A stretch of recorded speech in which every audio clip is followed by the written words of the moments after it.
There is a clear and definable link between Islam, terror or extremists, even refugees, and especially oppression. No other group is susceptible to radicalisation. No other group has millions of dollars thrown at it trying to convince the followers, particularly the youth, not to take the texts literally.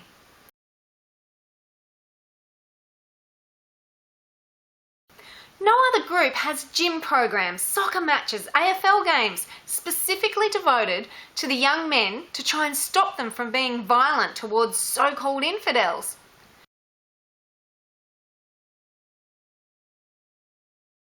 No other group has dedicated TV personalities devoted to apologising for the actions of the adherents who literally obey the texts and follow the example of their prophet. No other group has appeasers in the government who try and excuse or justify atrocious attitudes and behaviour that put our citizens at risk.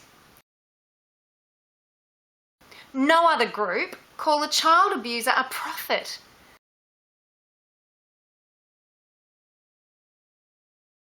No other group follows and obeys a leader who calls women deficient in intelligence, or says they have half the value of a man, or condones wife beating, slavery, rape, polygamy, execution for adultery.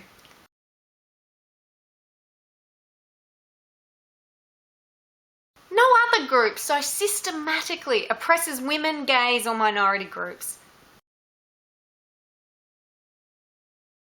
No other group has counter-terror experts with ridiculous degrees using theological gymnastics to try and convince its followers to disobey the explicit commands of the textbooks for terrorism. No other group has the vile and cruel history of its prophet written so clearly in black and white, and yet still upholds the barbarian as a perfect human.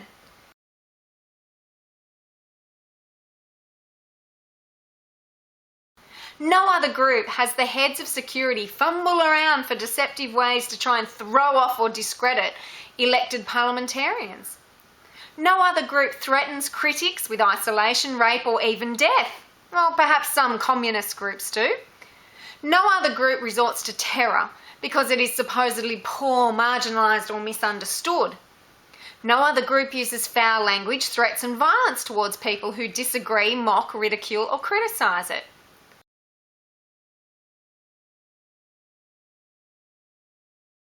No other group riots in the streets over cartoons.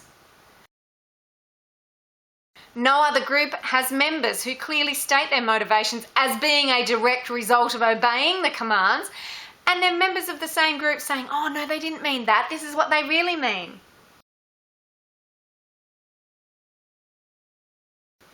No other group has so many lone wolves working together.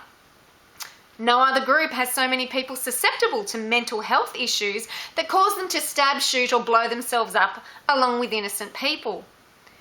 No other group has devotees who become more violent and dangerous the more they worship, pray, and read the texts. No other groups have members who go to concerts and blow themselves up, targeting children and teenagers. No other group has members who use vehicles such as planes, trucks, and cars as weapons of mass destruction, causing terror and carnage, particularly aimed at families. No other group is responsible for increased airport security or bollards in our city streets.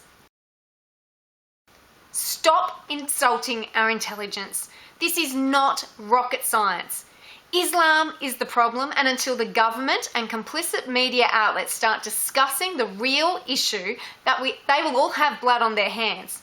There's no other group that has an increasing number of devout and dangerous followers that even compares to Islam. Do all Muslims literally obey the Islamic texts? Thankfully, no. Do all Muslims literally follow the example of Muhammad? Not at all, and that is great. I am so glad there are so many Muslims who disobey and reject the violence, barbarity, and commands to be like Muhammad. The problem is no one knows who will be the next to do so. There are approximately 1.5 billion Muslims in the world and approximately 1.5 billion different ways to interpret Islam. Many find ways to disobey and not take the text literally. That's great. But an increasing number are literally obeying, and that is the problem.